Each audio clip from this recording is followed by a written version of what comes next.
Bismillahirrahmanirrahim. Assalamualaikum warahmatullahi wabarakatuh. Alhamdulillah wa syukurillah la haula wala quwata illa billah. Dalam kesempatan ini saya akan memaparkan makalah yang saya buat dengan judul Pengembangan Karir Sumber Daya Manusia. Adapun latar belakangnya adalah pengembangan karir pada dasarnya berorientasi pada perkembangan perusahaan atau organisasi dalam menjawab tantangan bisnis di masa mendatang. Setiap organisasi harus menerima kenyataan bahwa eksistensi di masa depan tergantung pada SDM yang kompetitif. Sebuah organisasi akan mengalami kemunduran dan akhirnya dapat tersisih karena ketidakmampuan menghadapi pesaing.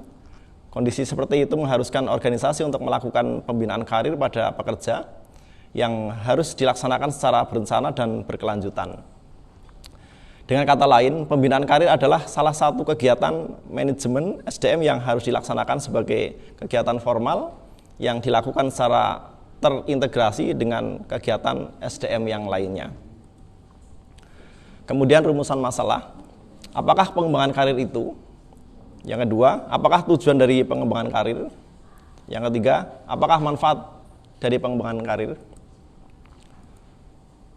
Tujuan penulisan makalah yaitu mengetahui pengertian pengembangan karir, mengetahui tujuan dari pengembangan karir, dan mengetahui manfaat pengembangan karir.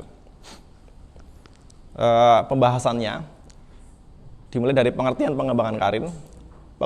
Pengembangan karir adalah suatu rangkaian posisi atau jabatan yang ditempati seseorang selama masa kehidupan tertentu. Pengertian menempatkan posisi atau jabatan seseorang pekerja di lingkungan suatu organisasi sebagai bagian dari rangkaian posisi atau jabatan yang ditempati selama masa kehidupannya. Posisi itu ditempatinya selama kehidupannya sejak awal memasuki suatu organisasi atau perusahaan sampai saat berhenti, baik karena pensiun atau diberhentikan maupun karena meninggal dunia. Tujuan pengembangan karir. Pengembangan karir sebagai kegiatan manajemen sumber daya manusia pada dasarnya bertujuan untuk memperbaiki dan meningkatkan efektivitas pelaksanaan pekerjaan oleh para pekerja agar semakin mampu memberikan kontribusi terbaik dalam mewujudkan tujuan bisnis dari sebuah organisasi. Kemudian manfaat pengembangan karir. Manfaat pengembangan karir ada beberapa, diantaranya adalah yang pertama, meningkatkan kemampuan karyawan. Dengan pengembangan karir melalui pendidikan dan latihan akan lebih meningkat kemampuan intelektual maupun keterampilan yang dimiliki oleh karyawan yang dapat disumbangkan kepada organisasi atau perusahaan di mana dia bekerja. Yang kedua, meningkatnya suplai karyawan yang berkemampuan. Jumlah karyawan yang lebih tinggi kemampuannya dari sebelumnya akan menjadi bertambah sehingga memudahkan pihak pimpinan untuk menempatkan dalam job atau dalam pekerjaan yang lebih tepat. Dengan demikian, suplai karyawan yang berkemampuan bertambah dan jelas akan dapat menguntungkan organisasi atau sebuah perusahaan.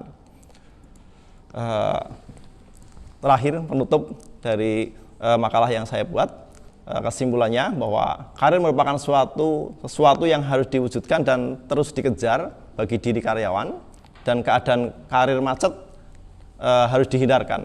Untuk itu, manajemen harus secara bersungguh-sungguh memperhatikan dan memperlakukan karyawan dengan menghargai potensi prestasinya, penggunaan arah dan jalur proses dan pengembangan karir sesuai dengan kebutuhan dan kepentingan antara karyawan dengan perusahaan ke arah saling menguntungkan. Yang kedua, proses dan pengembangan karir harus dapat memberikan kepastian kepada karyawan, lebih transparan dan terjamin serta dapat menumbuhkan dan mengembangkan semua kemampuan intelektual, kemampuan wawasan, motivasi dan dedikasi karyawan pada posisi pekerjaan yang diembannya. Demikian makalah yang bisa saya sampaikan. Mohon maaf, terima kasih. Assalamualaikum warahmatullahi wabarakatuh.